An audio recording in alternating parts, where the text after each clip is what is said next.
Om Namo Bhagavate Vasudevaya.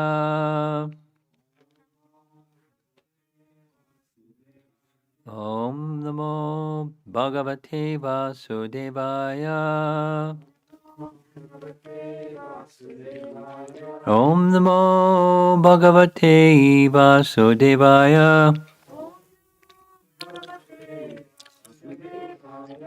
That's Druva Maharaja's mantra.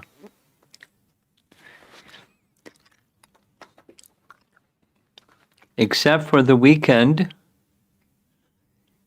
which has a special plan, evening classes during this visit will be covering the topic of Dhruva Maharaj. Now, some time ago, a few years back, I did speak extensively, 12 parts, 13-part seminar on the Dhruva Maharaj story. But as you'll hear at the very end of this evening's little talk, Caitanya Mahaprabhu heard Srimad Bhagavatam from Gadadhar Pandit daily while they were together in Jagannath Puri. Gadadhar Pandit was very expert at speaking Srimad Bhagavatam. And according to Chaitanya Bhagavat, Chaitanya Mahaprabhu would hear again and again, hundreds of times, and say it again, say it again. So we're saying it again. There's a standard method for deepening one's appreciation of the topics of Bhagavatam, and that includes hearing it again and hearing it again in the association of devotees.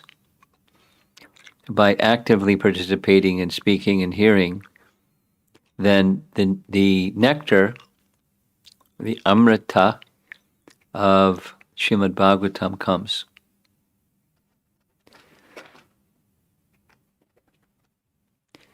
It's like a nice example that Prabhupada gave, I like to refer to, is making sandalwood paste. Have you made sandalwood paste before? Have you seen it being made? Pretty simple, 3 things. Piece of wood maybe as big as your fist, maybe smaller, a flat stone, and a little bit of water. Not too much. And in a circular motion, chant Hare Krishna, around and around and around and around, and the wood becomes paste. And as it becomes paste, the fragrance that's within the wood also comes out. And the coolness that's there within the wood is also available through sandalwood paste. It's one of the reasons it's used as cooling effect. So like that, making sandalwood paste, hearing topics of Krishna, Krishna Katha, Hari Katha, again and again is how the fragrance and the sweetness and the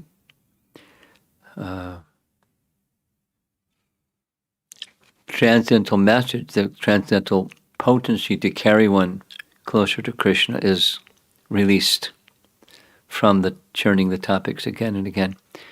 So that's what we're doing. This is a painting of Druva as a king, and we commonly know less about him as king than we do knowing about Druva as a young boy. And before we enter into the pastime itself, we'll do a little introduction. This is part 1 of, I think, of 12 series. Just to massage the topic a little bit. There's 6 of us in the room, plus me, 7 of us in the room. So each one of us, I'll go last.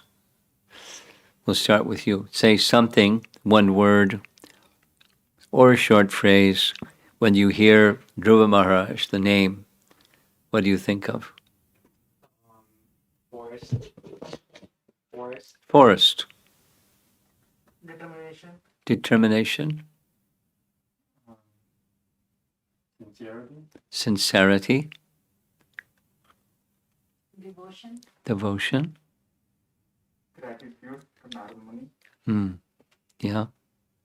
Receptivity. Okay.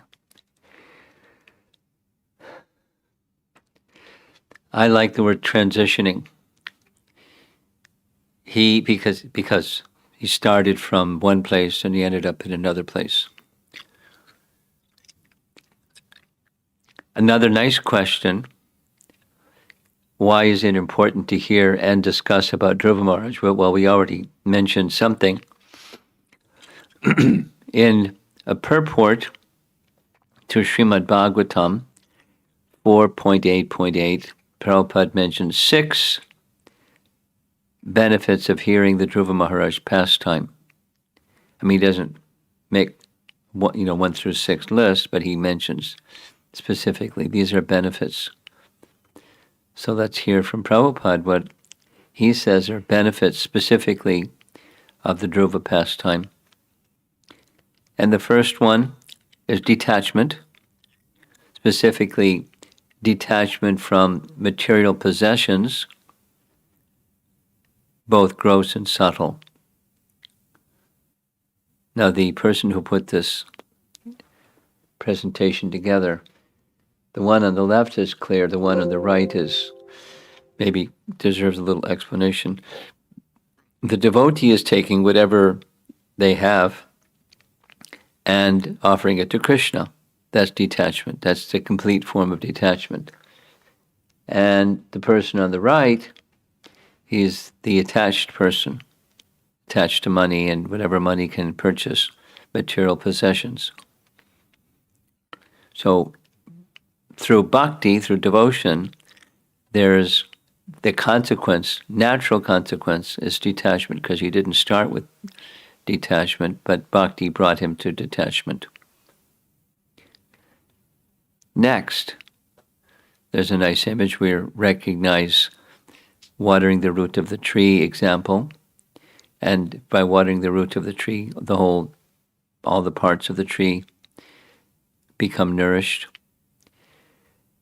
Specifically, the nourishment in Dhruva's case, began with his austerities and penances. Now, this is Prabhupada's words: enhancement of one's devotional service by austerities and penances. Some time ago, a 9-year-old girl asked in the question and answer session, why do we fast on Ekadasi? Or what's the purpose of fasting on appearance days and Ekadasi? So here's a nice answer from Prabhupada. There's austerities of body, mind, and words. So by restraining the body and tendency for the body to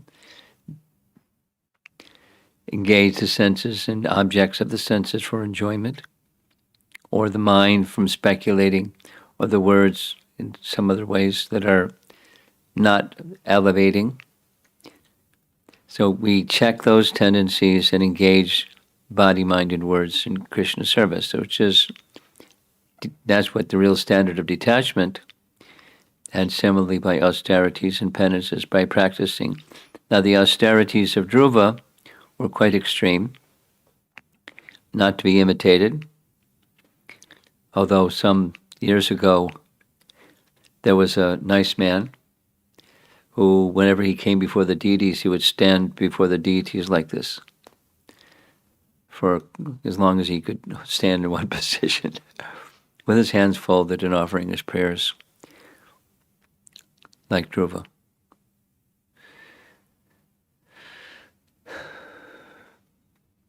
That's the second. Here's the third.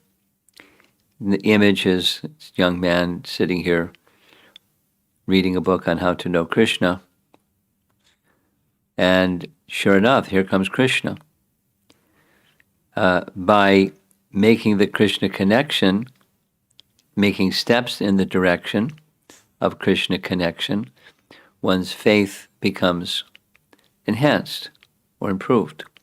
Now, association with those who have faith, like Druva had with Narada, or for that matter, Druva had with his mother, then that You is a meditate way upon to also improve faith.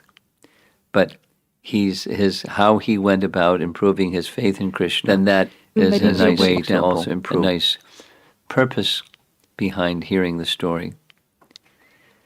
Now, he began somewhere else, but he ended up in the transcendental position.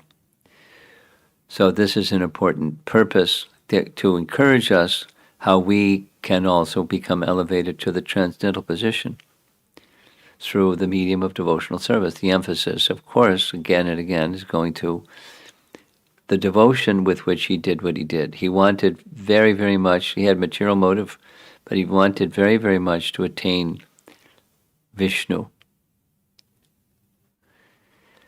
There's an important verse that Prabhupada makes reference to in this purport, the Svetashvatara Upanishad verse, Yasya Devi Para Bhaktir, Yata Devi Tata Garo, very often quoted verse.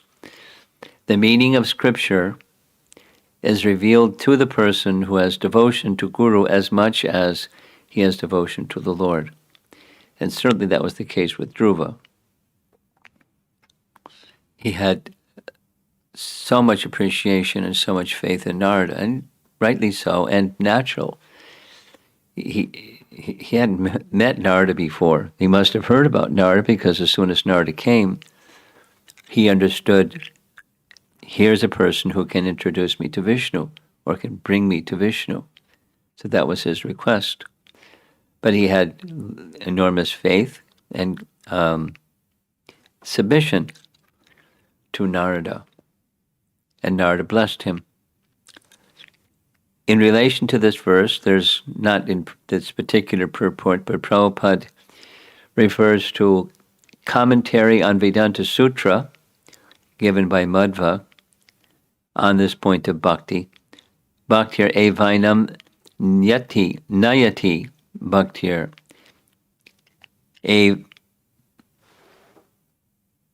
evainam darshayanti. Bhakti brings one to the Lord and shows the Lord. So that's nice. We get the devotee that's carrying bhakti gives bhakti, and once we receive bhakti, it brings one to the Lord, and then in turn the Lord shows himself bhakti through the medium of bhakti. And that's what happened to Druva. He saw Vishnu on the strength of his bhakti, not on the strength of the austerities, or it's in the strength of his bhakti. The seed of it was receiving from Narada, and it grew and grew and grew and became very strong. It's a detail, but it's a nice detail. According to Rupa Goswami, this form of Vishnu that Druva saw is Prishnigarbha, because Druva appeared in Satya Yuga, correct? Druva appeared in Satya Yuga, and one of the forms of the Lord who appears in Satya Yuga is Prishnigarbha, the son of Sutapa and Prishni. Krishna appeared in Satya Yuga as Prishnigarbha. Krishna appeared in Treta Yuga as Vamana. Krishna appeared in Dwapara Yuga as Vasudeva Krishna, according to what Krishna said himself. So this is the form. According to Rupa Goswami, in Lago Bhagavatamrita, he writes, this is the form, Prishnigarbha, that Druva saw. Interesting. Because he descended, in one sense, he descended from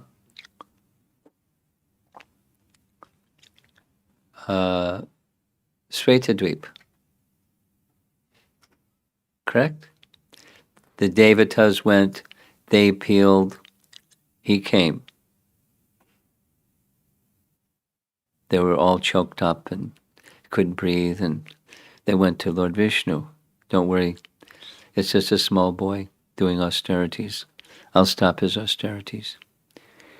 So he came from Svetadweep, but he was already present in the form of Prishnigarbha. And he came on the back of Garuda. In any case, this is what Rupa Goswami writes in Laghu Bhagavatamrita. So there were 6 purposes. Here's number 5. Purposes or benefits in hearing this pastime. Connection and experience of the personality of Godhead, not just intellectually. Well, that's important. Intellectual, that's good, but it's not sufficient. It's not really what brings real satisfaction. Connection through the bhakti process, and experience through revelation, Krishna revealing himself to the devotee. That has to do with his merciful nature. We're just reading this in the morning discussion from Brahma's prayers. It's so fresh. 10:14:30, where Brahma says, one who sees even a fragment, lesha is the word, like a little speck of mercy, then that person, by receiving mercy, one can know about otherwise unknowable. Inquisitiveness certainly is imperative, but without mercy, inquisitiveness isn't going to bring knowledge. So one can know Krishna not just intellectually, but by direct experience. And that's because he's a very kind and affectionate person. So now comes our last of the 6. Hearing this narration generates a feeling of pure devotional service in the hearts of the hearers. It just has that potency. So those are 6 benefits given by Prabhupada 4.8.8. Here are 2 additional lessons that I, in preparing this whole topic, they became very prominent in my mind. From the Bhagavatam, from Uddhava Gita section of the Bhagavatam, Krishna says to Uddhava, "Only by bhakti with full faith can the devotees obtain me." Now, it's mentioned in the commentary there to that particular verse. This is demonstrated in the pastimes of Druva and Prahlad. What's demonstrated? Bhakti with full faith, then one can obtain Krishna. So where do we have bhakti? Something. And it definitely has room for improvement, kind of bhakti. And it's not just the volumes of what we do, but the consciousness with which we do what we do, the devotion, or specifically here, the faith. But only by bhakti with full faith can the devotees obtain me. Druva obtained him. And another reference, by the association of bhakti, like a touchstone, the body made of the 3 gunas becomes free from the gunas. This is directly our Acharya's commentary. The body made of the 3 gunas becomes free from the gunas. And that's by the association of bhakti. So, hearing about one who has bhakti inspires bhakti. It revives bhakti. And the liberation that Druva received at the very end, this is a nice painting of Druva in his Vaikuntha Vimana and looking over his shoulder, there's his mother riding in her custom Vimana, because she also had pure bhakti. And it's in fact through her bhakti that Dhruva initially received bhakti, and then further nourished by Narada. So the commentary on this says specifically, what the liberation that Druva got was not Sayuja, but it was Dasya, the servant. And further, the wise say that liberation means following Vishnu. Now, he was a follower of Vishnu, and therefore, because he was such a strong follower of Vishnu, that's what he got. He got Vishnu's association. That is, liberation in the spiritual realm after his Druva life. What's the meaning of his name? There's several. They're related. One of the meanings is unchanging or supreme truth. Druva. It's a good name. Or the permanent. We'll find the word Druva directly in Bhagavad Gita, chapter 18. Permanent. Just like the pole star, Druva Loka, it's permanent. It doesn't move, it doesn't go out of existence. Even when the universe goes out of existence, it's permanent. Druva. And eternal. And similarly fixed. So the meanings of Druva can be any one of those. Now in the story, all this evening class is just introduction and to give us like a picture of what we're going to be entering into, the topic. In the cultivation of devotional service, at least for Druva, it started way down there at the bottom left corner, mixed devotion. But in the course of time, he made it all the way to pure devotion. So what went in between? Well, there were some obstacles that he overcame. And if we had, an audience, the virtual audience is going to be hard to do something interactive. But if there was an opportunity to pause here and do something interactive and have people think at least, if not write down or share some personal block or blocks, internal, external, that hinder your practice of devotional service.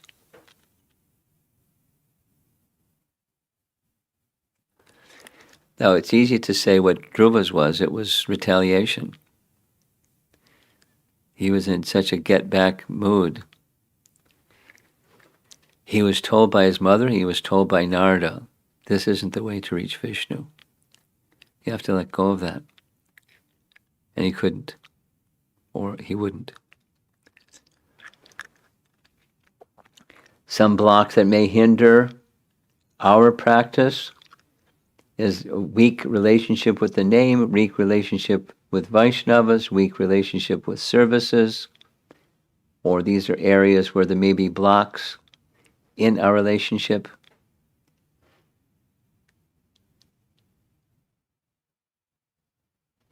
So just to make it subjective and not just informational but devotional, Druva can serve as a role model or a hero that we can really look to and take inspiration from and take strength from. There's potencies in the Druva story. There's potencies in the Srimad Bhagavatam. And those potencies, by hearing carefully and considering the importance of or the purport of these messages, one can be also carried beyond our own blocks, our own obstacles in the bhakti path. Here's something from teachings of Lord Caitanya. Generally, people come into association of devotees to mitigate some material wants.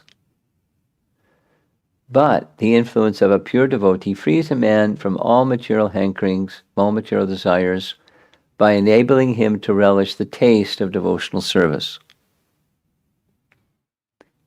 Devotional service is so nice and pure that it purifies the devotee, and he forgets all material ambitions as soon as he engages fully in the transcendental loving service of Krishna. Practical example is Druva Maharaja, right in Teachings of Lord Caitanya,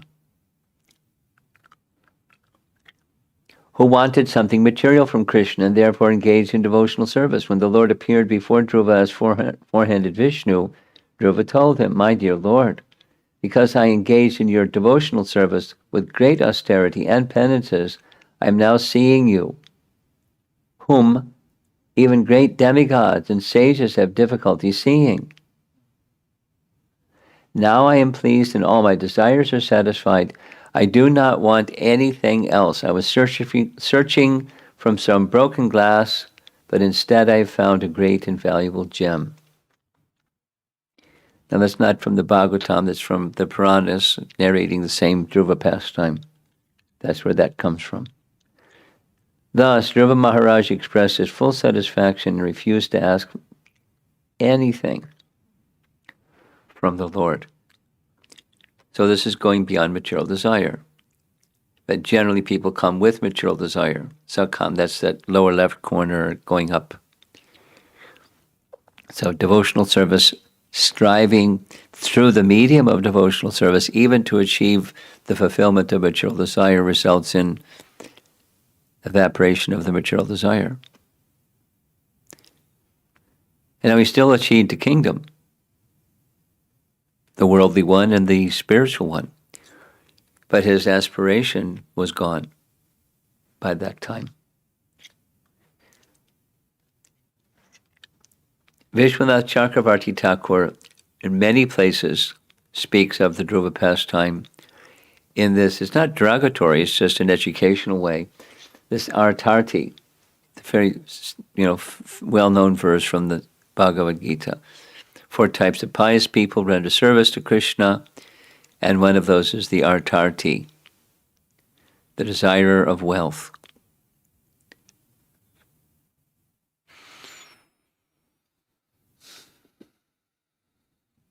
Four kinds of pious men begin to render devotional service to me: the distressed, the desire of wealth, the inquisitive, so arta, jigyasu, artarti, and gyani, one who is searching for knowledge. Well, this is Druva. He is the desire of wealth. That's how he got started. This is also spoken of in the prayers of the residents to the Lord from the residents of Jambudvip. Whenever Krishna is requested to fulfill one's desires, he undoubtedly does so, but he does not award anything which, after being enjoyed, will cause one to petition him again and again to fulfill further desires. When one has other desires but engages in the Lord's service, Krishna forcibly gives one shelter at his lotus feet, where one will forget all other desires.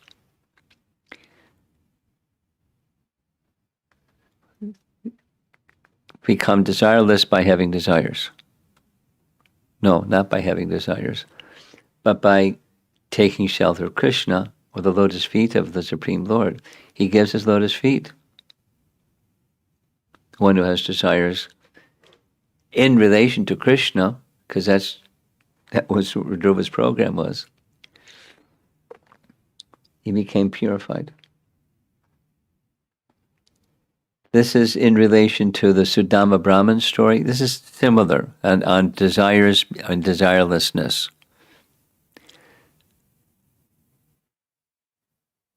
The verse reads, "To a devotee who lacks spiritual insight, The Supreme Lord will not grant the wonderful opulences of this world, kingly power, and material assets.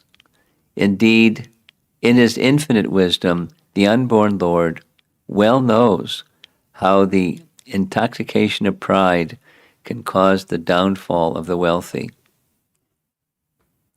Now, this is spoken of in relation to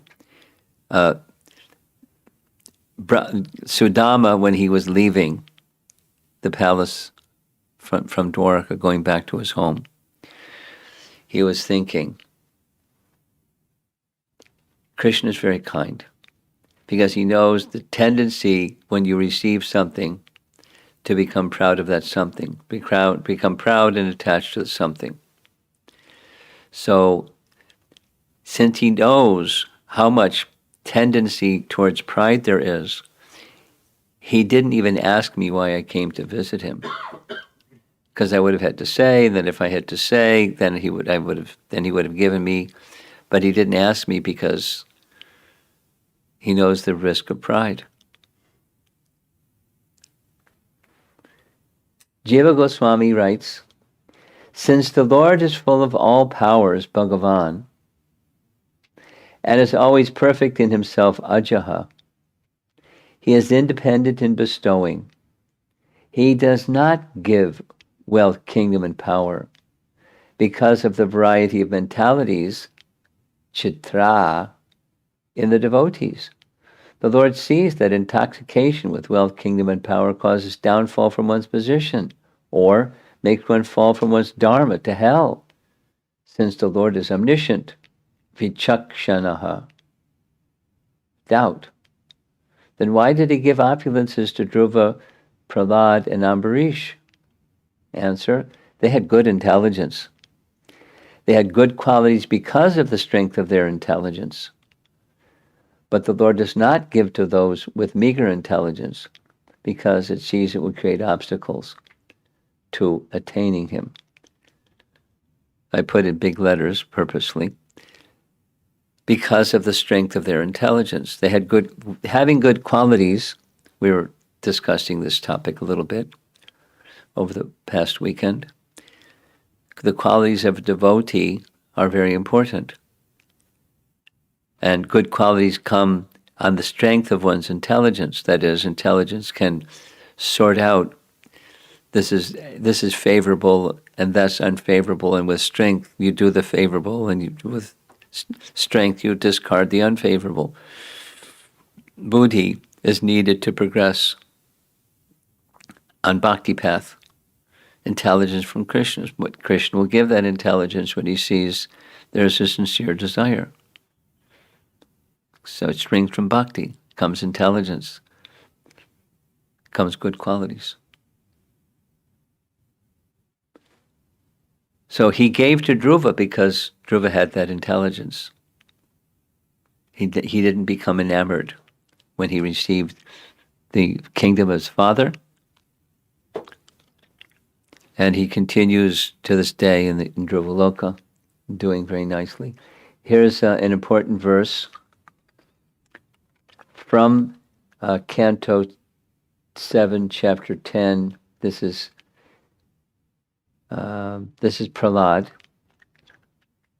praying to Lord Nrsingadev. O my Lord, when a human being is able to give up all material desires in his mind, he becomes eligible to possess wealth and opulence like yours. So that's what happened with Druva. He became purified. Perfectly purified of desire. So much so that when the Lord came and said, what would you like? Please don't ask me to take something. There's a similar message, or at least tangentially related, that comes. It's a nice painting. This is King Nimi doing a yajna. There's the brahmanas conducting the yajna. There's his ministers over here on the right. And there's the Navayogendras.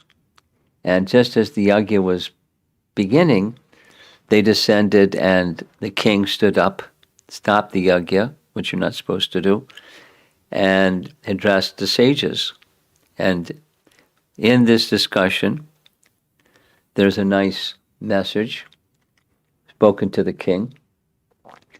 When one seriously engages in the devotional service of the personality of Godhead, fixing the Lord's lotus feet within one's heart as the only goal of life, one can destroy the innumerable impure desires lodged within the heart as a result of one's previous fruitive work within the three modes of material nature.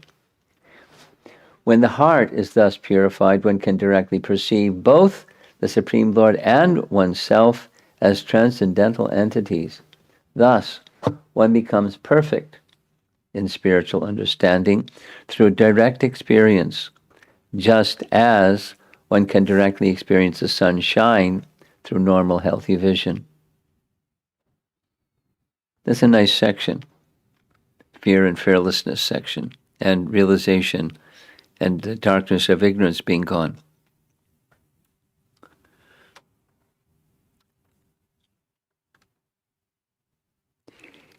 In commentary on this particular verse, here's Vishwanath writing, the perfect stage of devotional service indicated in this verse can be observed in the activities of such great devotees as Dhruva Maharaj.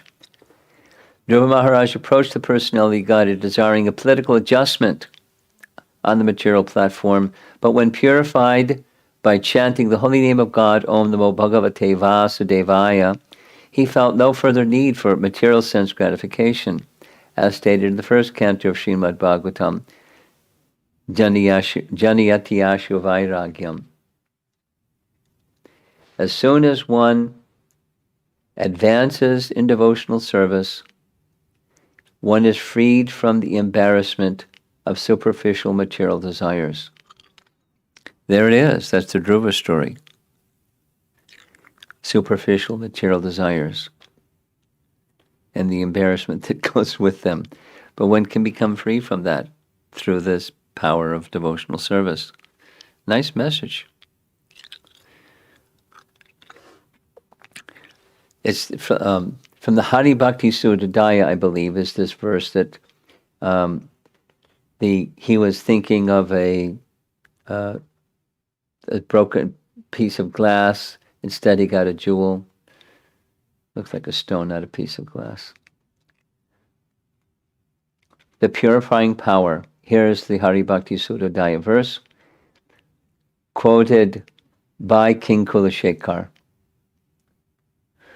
Druva sought out the Supreme Lord as a way to obtain a material kingdom, but after he had performed severe austerities and came face to face with Lord Vishnu, he declared, Swamin Katartosmi Varam Nayache.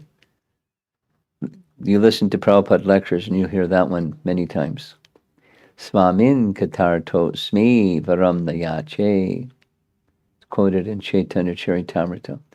My dear Lord, I am fully satisfied. Do not ask from you any benediction for material sense gratification.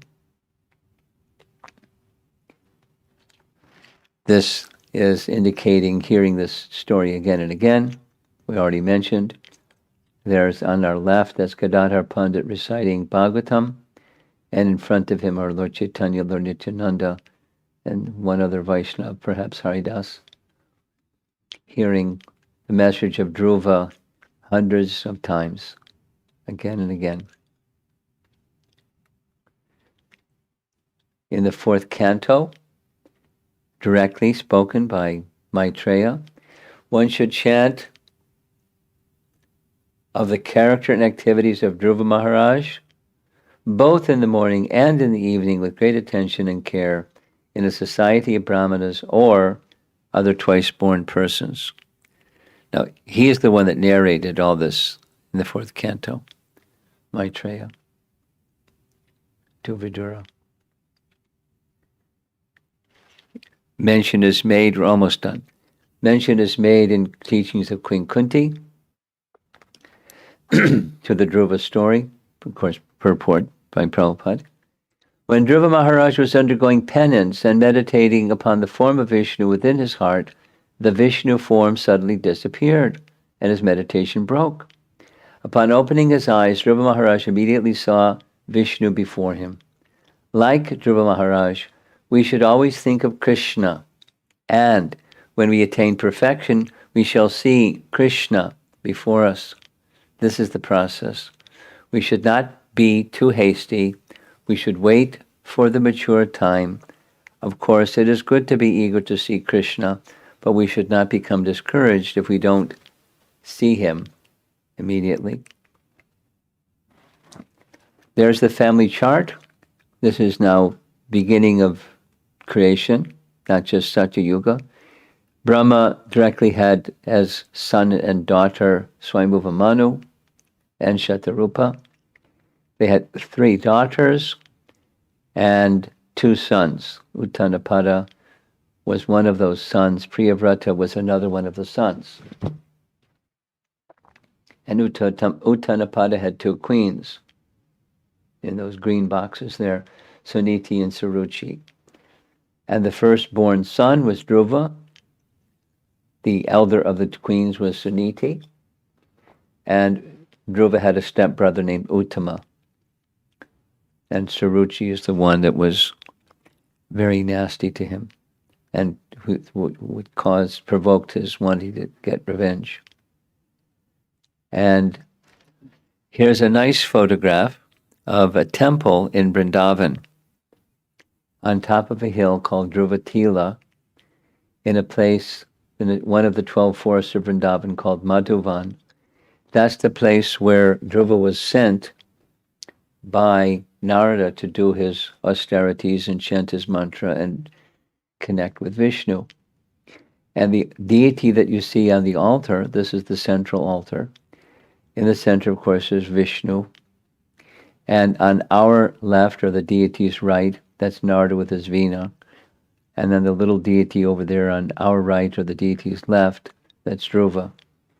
This is the worshipable deity, Dhruva. And Druva had direct darshan and conversation with Vishnu. Pretty amazing. Little boy. So it's a nice, the story line is very sweet, and messages within it are very important for moving on the path of bhakti. So there's an introduction, and tomorrow we'll begin the chapter. Druva, the son of, doesn't tell about his birth, it starts with his stepbrother is there, and his stepmother is there, and his father is there, and there's a scene. That's how it begins.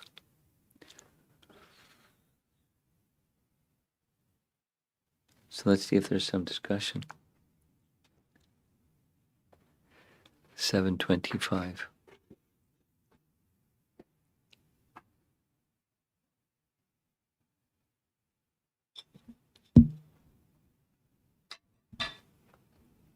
Hare Krishna, Guru Maharaj. This is not even a question, but I just want to confirm that I understood it right. Okay. So you mentioned that that Lord doesn't give the wealth to. So I'm assuming it's for devotees only, because in non-devotees, I see a lot of people have wealth, even if they are not. And pride. Yes. So it's the. He protects his devotees, knowing that they want him, and knowing that pride is an obstacle to reach him. Okay. And then. But he gives to those who are capable of handling without becoming proud. But non-devotees, he doesn't care. So It's not like he doesn't care, but the same protection isn't extended. That, or because they want so ardently, okay. He's fulfilling desires. And then you mentioned that in Satya Yuga, Krishna appeared as Prishni Garba. Prishnigarba. Yes. Yes, that one? Yes. So Prishni Garba or that's Lord Vishnu, right? Yes. So it's the Yeah. same. Yes. Prishni and Sutapa had, they did austerities, long time, tens of thousands of years. And Lord Vishnu came before them and said, "You please me very much by your austerities. I will become your son for 3 lifetimes." And then he later became the son, Prishnigarba. Vishnu did something similar with Kardama Muni before he was even married. He was off in the forest, right, doing austerities to please Lord Vishnu. Lord Vishnu came on the back of Garuda. Kardama Muni fell before him and offered obeisances again and again. And he said, "I will appear as your son," before he even appeared. And so he came as Kapila. So it's similar. There's points of similarity. Okay. And third question is not from this class, but a couple days ago you mentioned that how Lord delivered Shishupal. Shishupal was always constantly thinking of Krishna. Yes. But Krishna still liberated him, Yes. even though he was like an enemy. Yes. And I was just thinking that when we hear that, and then the other side is one has to do so much of penances and austerities to attain Krishna. So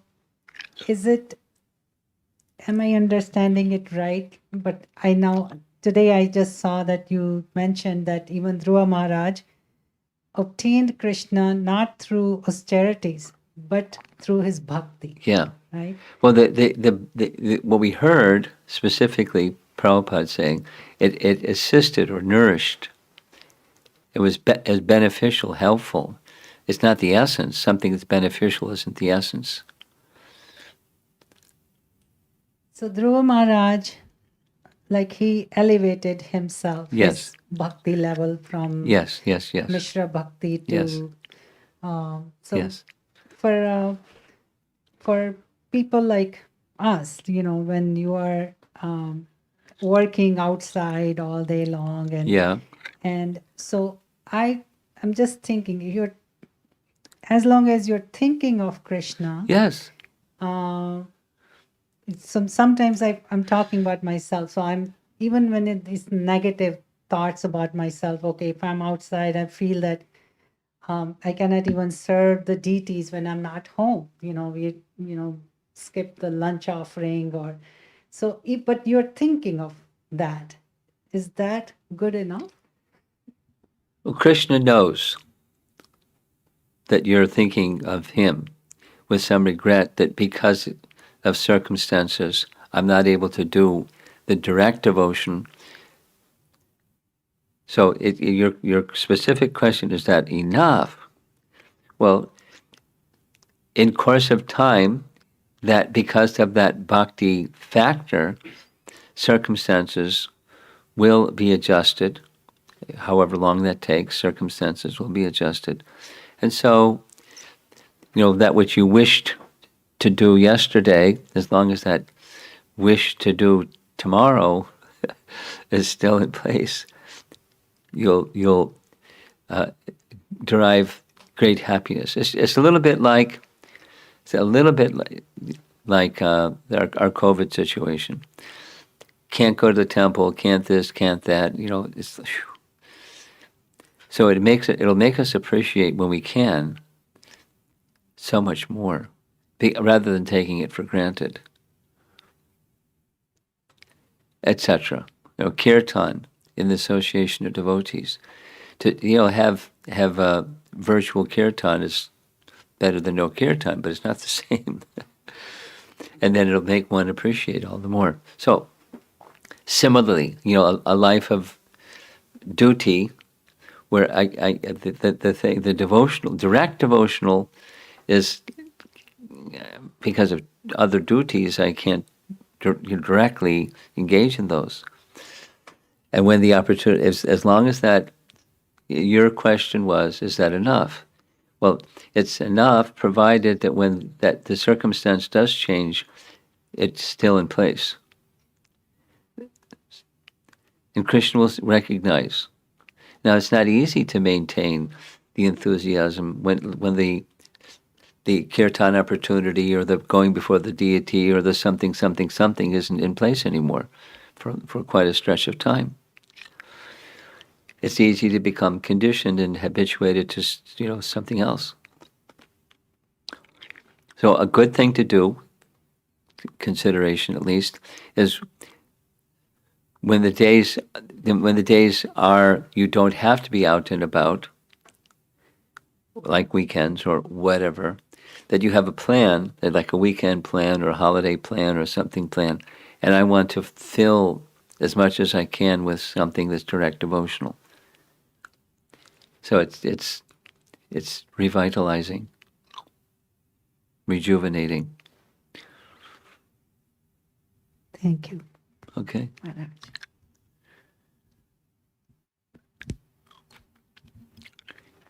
Anything else in the room? Yes? Hare Krishna Maharaj. Oh. In the pastime of Dhruva Maharaj, The pastime of Dhruva Maharaj. Druva, yeah. Yeah. So the bhakti part is the following the instruction of Narada Muni. Is that right? Yeah, he's following the instruction. So, I mean, but- not completely. Narada said, don't, some other things, and as he said, I'm good instruction, but I can't follow. So the instructions that he was willing to accept, he was ready to accept, he followed very carefully. Yeah, but his intention is still that Material. retaliation. Yeah. Yeah. So that is not a pure devotional service. At the beginning, no, Yeah. mixed. So did he? Throughout the process, he performed so many austerities Yes. with that same intention. The intention is that is my something. understanding. I don't Get know. something, yeah. So until Lord Vishnu appeared, his intention was still same until. No, that moment. his hankering had shifted already. It was made squeaky clean when the Lord appeared. He touched him with his conch shell, and it was all over. But before the touching of the conch shell and appearing before him, he had become very elevated, obviously, by power and by bhakti, both. So that was my question, Maharaj. Even with the not right intention, he was performing bhakti, Yes. so that attracted the Lord. Is that So what happened? The last part that attracted him more? that attracted the Lord? Attracted the Lord. Is that Well, it's not because it was mixed it attracted the Lord, or because it was intense it attracted the Lord. It's he was following Narada, and he was attached to following Narada, and thus he was becoming gradually purified. So the bhakti was what was attracting the Lord. The mixed was not, but the bhakti was attracting the Lord. And the bhakti overwhelmed the mixed. That attracted the Lord.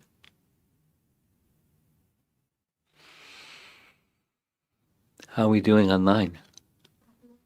Okay.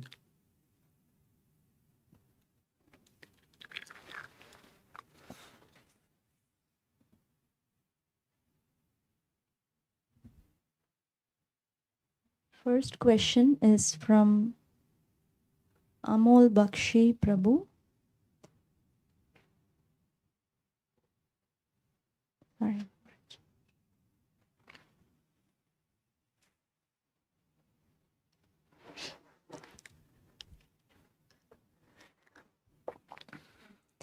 The question is, a few days ago, I found that I can focus better during chanting if I think that I'm already immersed in Krishna's material energy. and hence already connected with him. All I need to do is focus on his spiritual form. Is that way of thinking impersonalism because I'm identifying Krishna with his material energy? No. But start with fixing your mind on his name more than fixing his mind on his form. That's what our teaching says. But, it's right within Brahma's prayers. We heard not so many verses ago. He is the universe in the non-different sense. We certainly, you and I and Brahma and, Vyasadeva understand God is not a pantheistic God. He's not nature or the mountain or the sunrise or the something. But at the same time that the universe is his expansion, and thus we're within it. So, yeah.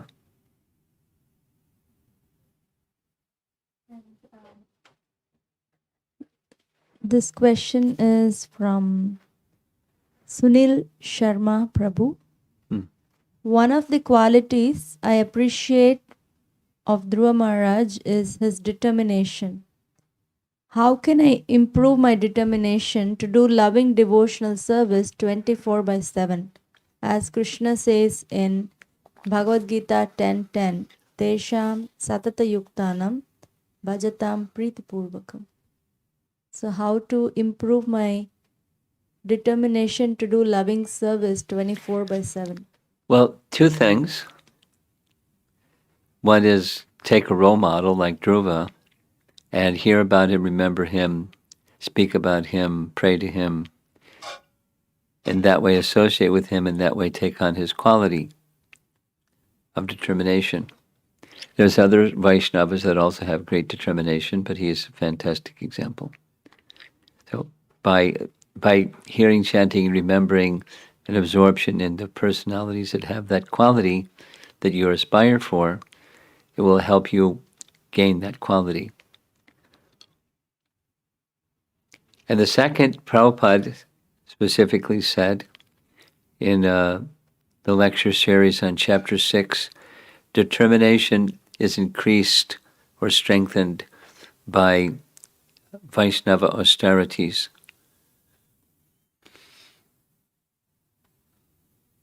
And that example is fasting on Ekadasi or a half-day fast on Vishnu Tattva's, the appearance days. Or, even the ordinary duties that we do, doing your homework or conducting your business or whatever it is, those are austerities for sure. And if they're accepted on the principle that they're to be dedicated to Krishna, then that's elevating also. Is that it? No, there are a few more. Okay. Couple of devotees responded to the question about what are your one or two blocks in life. Requesting your comment. That was just a engaging, ice-breaking kind of activity. The feedback from them sharing what their blocks are. Whoever the person is, rather than take up our group time, consider as we go along with this 12-part seminar, how by hearing about Dhruva's determination, his devotion, his submission to Narada, and everything else, that may inspire you to overcome what your blocks are. Take it in a personal application way. Okay? This question is from Girivara Dhari Prabhu. Reading of Srimad Bhagavatam and Bhagavad Gita gives good realizations or understandings, but they don't sustain long. I want to sustain it every moment of my life. Can you please guide me? Yeah, how become I a can... pure devotee. Hare Krishna. Go through the Untitled Vritti process very, very determinedly, and you'll get there. And this question is from Sanchari. In thinking of Dhruva Maharaj or even Prahlad Maharaj, it seems that it is important that we have an innocent heart to really be immersed in devotional service. How do we protect that innocence? Well, these how-to questions, it's just, by applying the bhakti process carefully. Keep good association, avoid unwholesome association. And when you engage in your practices of bhakti, think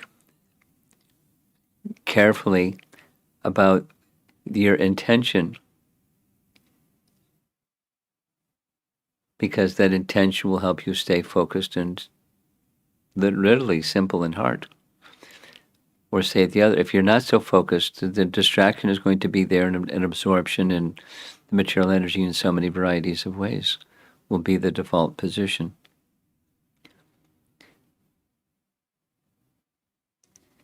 Sri Radhika Mataji's questions. There are 2 questions and an appreciation. First question.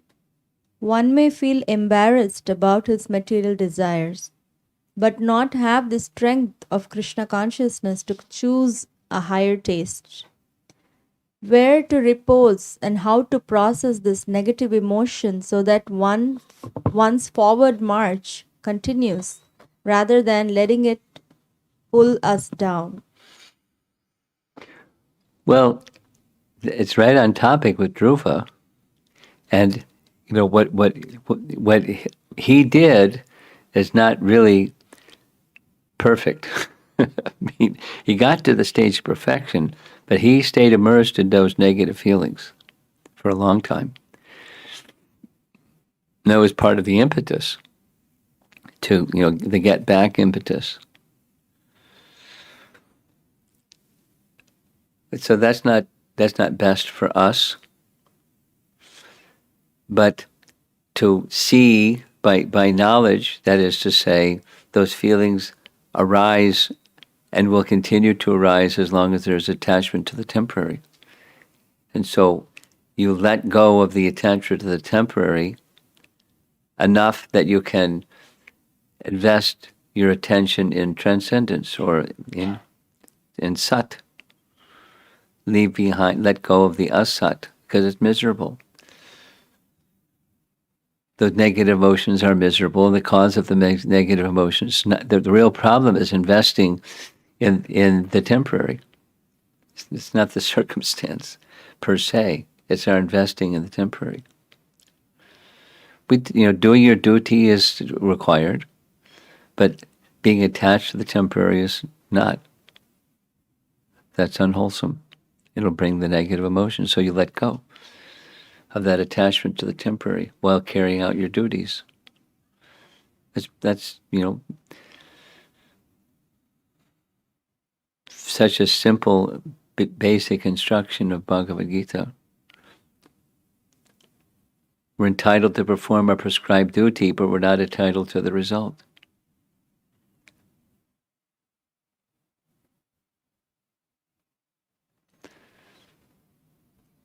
The appreciation from Sri Radhika Mataji is, we discussed recently in Chicago that the essence in Lord Brahma's erudite prayers is the glorification of bhakti. Yes. Similarly, the glorification of bhakti continues in the Dhruva Maharaj pastime. Yes. So question 2. Mother Suniti is a role model for me. Is there any information provided regarding how her bhakti seed sprouted or was nurtured so that she was able to be a mother of such integrity? It's not explicit or any kind of detail, but she's from the royal family, and her father-in-law is Swayambhuva Manu.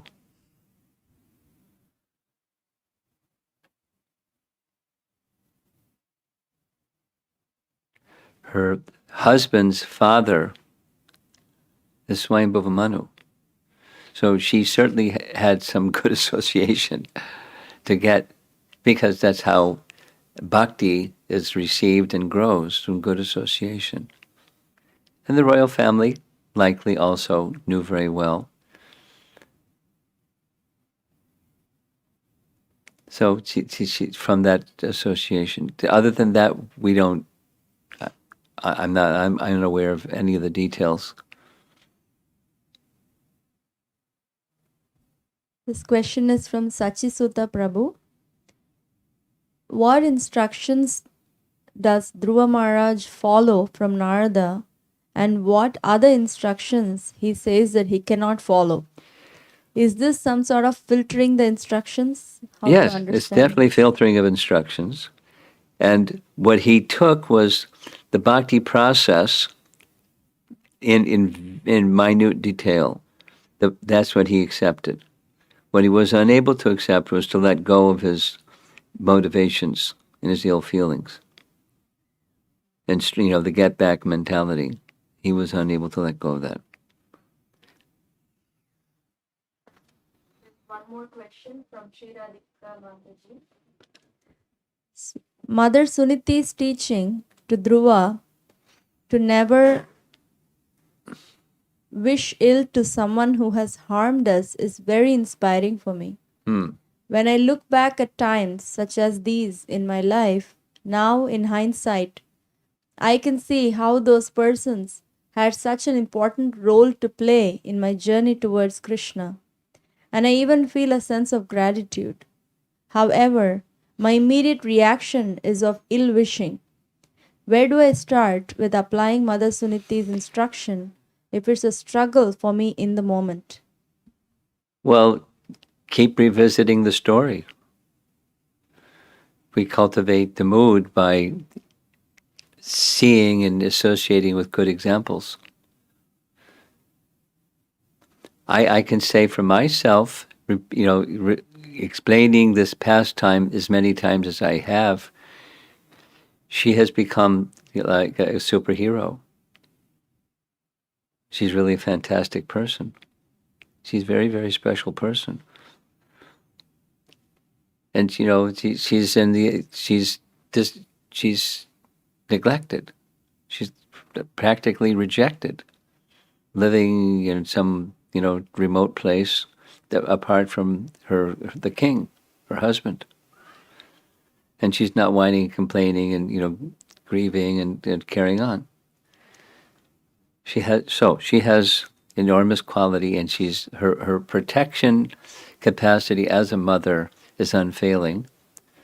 And the protection is not just because the protection idea could be, oh, she did that, I'll scratch her eyes out. But it's not that. She gave some good instruction. Take that good instruction. She was she was a saintly person. Not ordinary. And Druva benefited by her association, or from her association. This question is from Uttama Bhakta Prabhu. When Dhruva reached Samadhi, Lord appeared before him because he was aware that Vishnu is the Supreme Lord and that was his goal. When a yogi reaches Samadhi, what are the possible scenarios? I'm thinking Paramatma also looks like Vishnu but small form. What are the scenarios? There's a whole range of how one might take a position in relation to seeing Supersoul, if that elevated position is achieved. There's a whole range of things that do happen or can happen. Yes? Hare Krishna Maharaji. Yeah. I do have a question. Okay, great. So my question is, the very first slide where it shows the Dhruva Maharaj as a king. Yeah. Question is that how did he get purified? So when his material desire was to get the highest kingdom? Yes, it was. Is that a material? Oh, that's definitely fully material desire. Max to the max. So how did he get purified to? Bhakti. And the bhakti, the starting ingredient was sadhu sangha. And that started with his mother. And so she sent him on the Vishnu path. And then it was Narada. And he held enormous gratitude for both of them as he was going forward with his, big material desire. A seed was this gratitude to Narada. He has given me the opportunity to get what I want, that I would otherwise be unable to get. He gave me this bhakti process. That was the seed that grew and grew and grew. And that dispelled the mix. All that was left was Vishnu, bhakti. It didn't happen mechanically.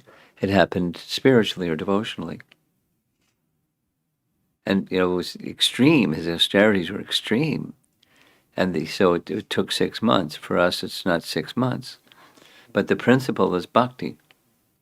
And the essence, the heart of bhakti, the heart of bhakti is the intention or striving for the pleasure of Krishna, to bring happiness to Krishna.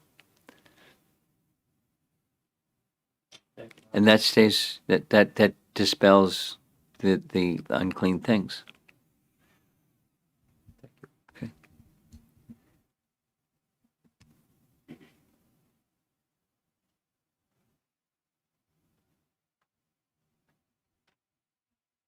This question is from Amara Mataji. In Grihastha ashram, one may get bewildered while fulfilling the desires of dependents, maybe due to attachments. And one can always think that a particular desire is okay since they want their dependent to progress peacefully. But one may end up over-endeavoring sometimes. In this context, how can a Grihastha understand if a particular desire is material or spiritual and whether it should be pursued or not? Well, there's like 6 things. One is over-endeavoring, and the other is material spiritual, making decisions. There's a whole bunch of things in that little package.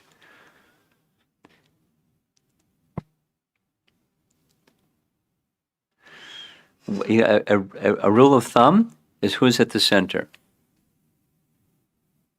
So something can become spiritual if Krishna's at the center, and something can become material even if it's like, let's build a temple because I'll get recognition and I'll get, many lifetimes of heavenly existence, and so there can be material even if it's the target is apparently Krishna. So as a rule of thumb about spiritual material is whose satisfaction is to be achieved. And generally we're in a mixed position. So the more spiritual is, you know what? This mixed position, this shadow of devotion is not satisfying. I want to move in the direction of unmixed. So there's some determination. Even that particular thought process is I'm still at the center. So when Krishna becomes the center, that's spiritual, and we should accept those things which are favorable for that. That's the decision-making process. Question. Accept things favorable, reject things unfavorable for bhakti, pure bhakti.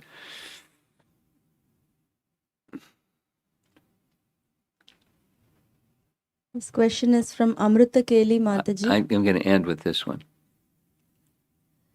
We heard this verse from Srimad Bhagavatam 5:19 regarding the Lord giving the shelter to the devotee at his lotus feet, instead of fulfilling his material desires, even when the devotee does not genuinely aspire for it. Is this giving of shelter a gradual process? Yes. My understanding is that it's not similar to what we see in Dhruva Maharaja's case. Is that a correct understanding? No. Druva was intense, and we're not. Ours is gradual. Druva's was the fast lane. It was really intense. So what about us? Can we strengthen the intensity of our bhakti? Yes. Is there any room in that? Are we hit the ceiling? There's room. But we also have to be realistic about our capacity and not be impulsive and take 10 steps forward and 15 steps back. We have to, we should move according to our capacity.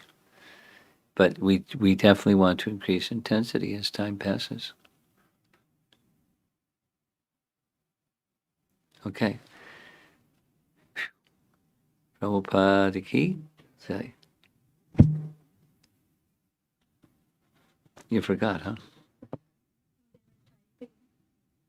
Finish typing one more question. Tomorrow.